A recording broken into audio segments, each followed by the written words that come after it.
E entenderam que o coração se comunica com a mente. Para em suas narinas o espírito, e a partir desse espírito, nesse homem de barro, se torna então a alma vivente, o que nós teologicamente denominamos como tricotomia. Não pode entrar no reino de Deus.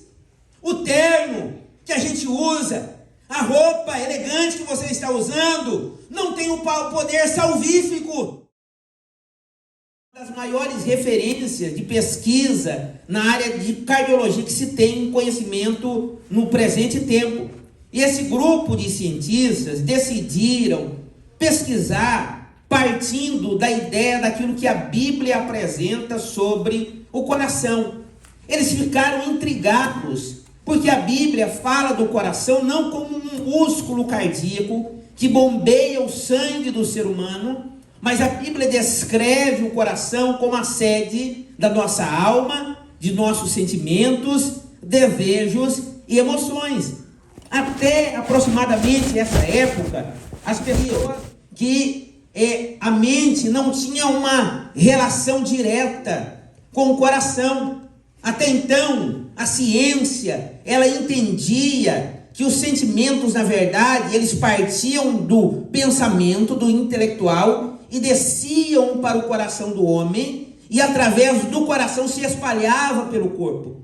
Só que esse grupo de pesquisadores, eles decidiram estudar de forma minuciosa por alguns anos, envolvendo um corpo docente, técnicos, médicos, cientistas, doutores, psicólogos, psiquiatras, pessoas de várias áreas, na área da ciência e da medicina. Eles formaram um grupo de pesquisa para tentar desvendar se de fato, quando a Bíblia está falando sobre o coração, ela está falando do músculo cardíaco, ou se ela está falando realmente da sede das nossas almas, que detém os nossos pensamentos, os nossos desejos e emoções.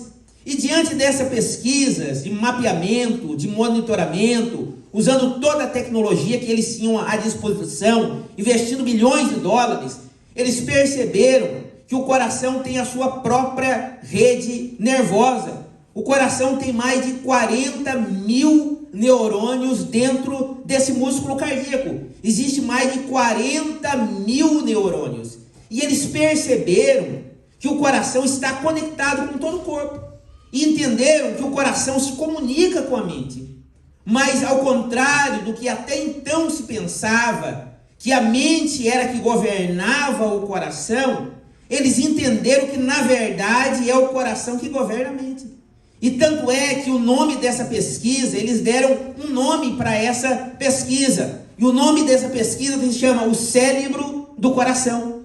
Porque eles descobriram que na verdade, nessa comunicação, nesse diálogo que a nossa mente, o nosso psique tem com o nosso coração, é muito mais o coração que fala a mente do que a mente fala ao coração.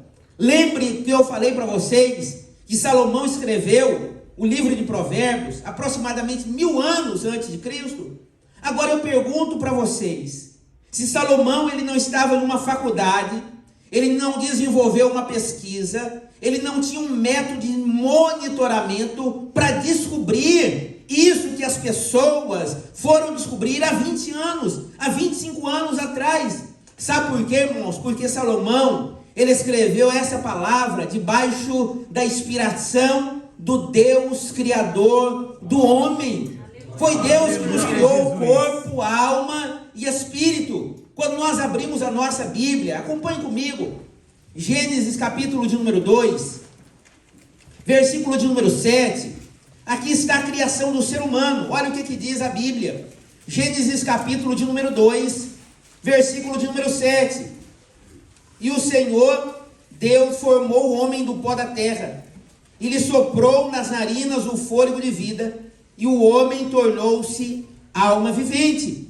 Deus pega o homem, o versículo anterior vai dizer que naqueles dias ainda não havia chovido, e Deus fazia brotar um vapor que regava toda a superfície da terra, porque ainda não havia chovido, e ainda não havia ninguém para cuidar da terra. No versículo 7, então vai dizer que Deus pega do pó da terra, Isso é algo literal, não é lúdico, não é um conto, não é um mito, é algo literal. Deus pega o homem, até a própria ciência já percebeu isso através de pesquisa, entenderam que todos os elementos que tem na terra tem no corpo do ser humano. Quando Deus pega então o pó da terra e faz desse pó da terra um boneco e sopra em suas narinas o espírito, e a partir desse espírito, nesse homem de barro, se torna então a alma vivente, o que nós teologicamente denominamos como tricotomia: corpo, alma e espírito. E dessas partes visíveis, que é a parte visível, que é o nosso corpo, ele tem dentro desse recipiente que é o nosso corpo, nós temos duas partes invisíveis, que são o nosso espírito e a nossa alma.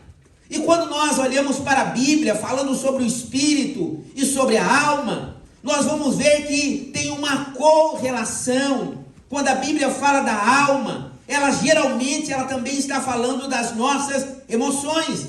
O salmista, ele vai dizer o seguinte: por que te abate, ó minha alma, dentro de mim? Por que te abate, ó minha alma? Espere em Deus e o verás. Porque a nossa alma, ela é emocional.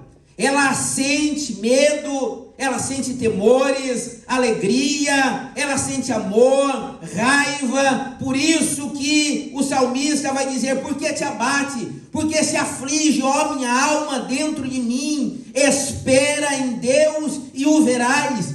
E aqui Salomão, ele divinamente inspirado, no capítulo de número 4, no versículo de número 23, ele vai dizer: olha, de tudo que você deve guardar, guarda o teu coração, protege ele, protege o teu coração. Mas Salomão, ele não estava falando para que o ser humano protegesse o seu coração, indo num cardiologista, fazendo uma bateria de exames para saber como está o seu coração. A pergunta aqui, o tema que está aqui, está dizendo como está o teu coração. Não é uma pergunta.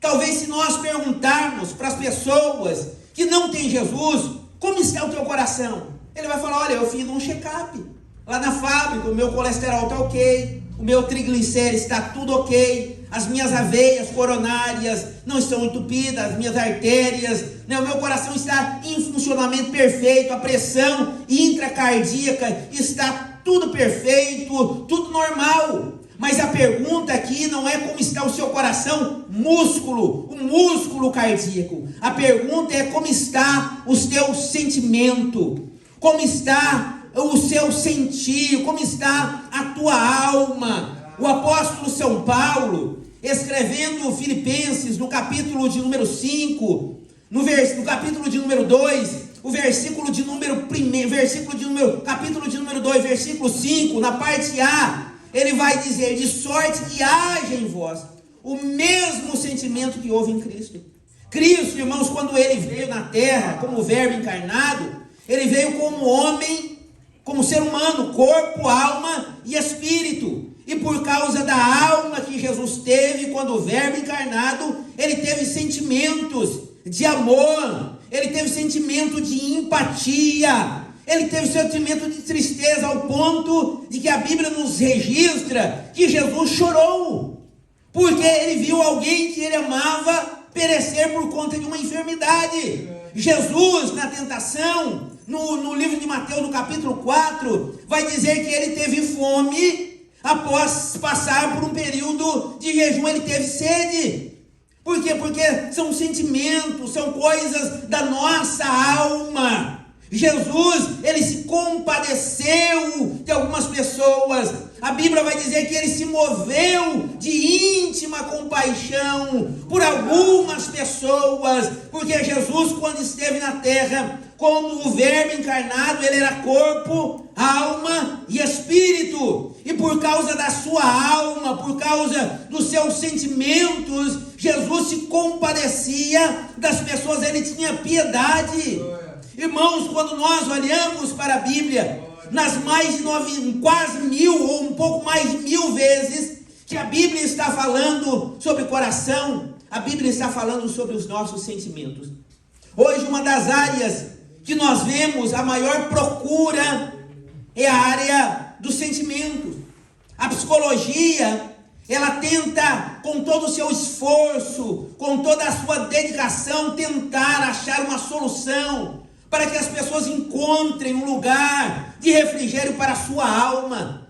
Todavia, irmãos, a palavra de Deus, o texto que nós acabamos de ler em Provérbios 4, versículo de número 23, foi escrito há quase 3.000 anos atrás, por Salomão, que não tinha um aparato tecnológico, mas Salomão não estava falando do músculo cardíaco para você guardar ele, não, para você ir no médico fazer um exame, não é isso. Salomão estava dizendo, não, ele estava dizendo para você guardar os seus sentimentos, as suas emoções, os seus desejos, irmãos, ter o controle de nossos sentimentos, de nossos desejos, é isso que Deus quer. Porque ele termina dizendo, porque dele, do coração, dos nossos sentimentos, procede as saídas para a vida. Quantas pessoas nós não temos visto por um sentimento de ódio, de rancor, causa o mal. E geralmente, irmãos, quem planta o mal, vai colher o mal. Quem planta ódio, não vai colher amizade, pelo contrário, vai colher contenda. Quantas pessoas não tiveram as suas vidas ceifadas, não por um problema de saúde, mas foram vitimadas, porque as suas emoções não foram controladas, não foram visitadas pelo Senhor, e essas pessoas então começaram a externar sentimentos de ódio, de rancor, de falta de perdão, e levam uma vida amargurada. Hoje nós estamos vivendo dias difíceis, porque as pessoas, os seus sentimentos estão embaralhados. Mas Deus nesta noite quer trabalhar no nosso sentimento, quer trabalhar nas nossas emoções, quer trabalhar nos nossos desejos, irmãos. Se nós não tivermos o controle sobre os nossos desejos, sobre as nossas emoções, certamente nós seremos induzidos ao erro. Nós seremos induzidos ao pecado. Por isso nós precisamos guardar a sede das nossas emoções, para que elas não sejam contaminadas pelo pecado. Deus quer que nós venhamos ter uma vida emocional sadia e saudável. Aleluia, Jesus. Quantas pessoas, o pastor Haroldo está aqui, os demais pastores estão aqui, não é para expor ninguém, mas se você perguntar para um pastor, e perguntar, pastor, qual é a área que o Senhor tem mais demanda na igreja? Ele vai falar, pastor, é na área do aconselhamento. É na área do aconselhamento. Você sabe por quê? Por causa dos sentimentos. Olha, irmão, somos todos salvos em Cristo Jesus. Temos o Espírito Santo de Deus dentro de nós, sim ou não? Aleluia, o Espírito Jesus. Santo de Deus, ele habita. Quando você aceitou Jesus, o Espírito habita dentro do nosso coração. Mas Paulo vai dizer, havendo contenda entre vós, porventura ainda não sois carnais, porque vocês ainda estão brigando, vocês ainda não permitiram que o Espírito Santo governe os seus sentimentos. A maior demanda de contenda que nós temos nas igrejas, não é? Dificilmente você vai ver o pastor falar assim, olha, eu fui lá, apartei, os irmãos estavam brigando, de trocar soco. Você não vai ver. A briga é aqui, ó. Porque isso daqui, a língua, ela manifesta aquilo que está dentro do nosso coração. Ela transmite a mensagem da nossa alma. A pessoa não consegue liberar perdão. Está na onde, irmãos? O problema está na onde? O problema está na origem do problema, ou o problema está na nossa alma, da nossa incapacidade de liberarmos o sentimento do perdão? Bendito é o teu nome. Não conseguimos perdoarmos uns aos outros. A Bíblia diz, irmãos, não sou eu que estou dizendo, a Bíblia diz que se nós não perdoarmos, nós não seremos perdoados.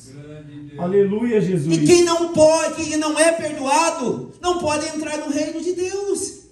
O terno que a gente usa A roupa elegante que você está usando não tem o poder salvífico, não tem o poder de te salvar, mas os seus sentimentos regenerados por Jesus na cruz do Calvário, esse coração que você protegeu.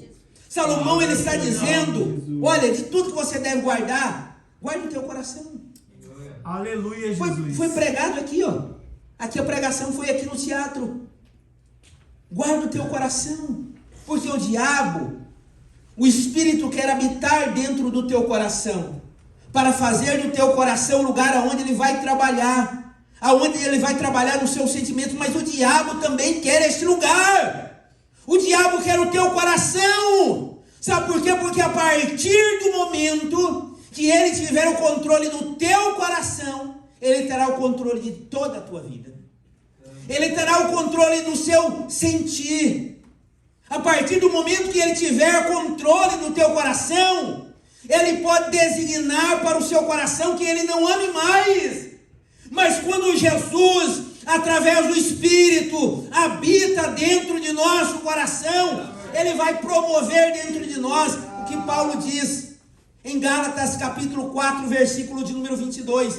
Mas o fruto do Espírito é amor, alegria, Jesus. paz, bondade, benignidade, mansidão, domínio próprio. Isso acontece na onde? Dentro do nosso coração. Esse fruto vai sendo gerado, e dele procede as saídas. Salomão, ele está se referindo como se do nosso interior uma fonte.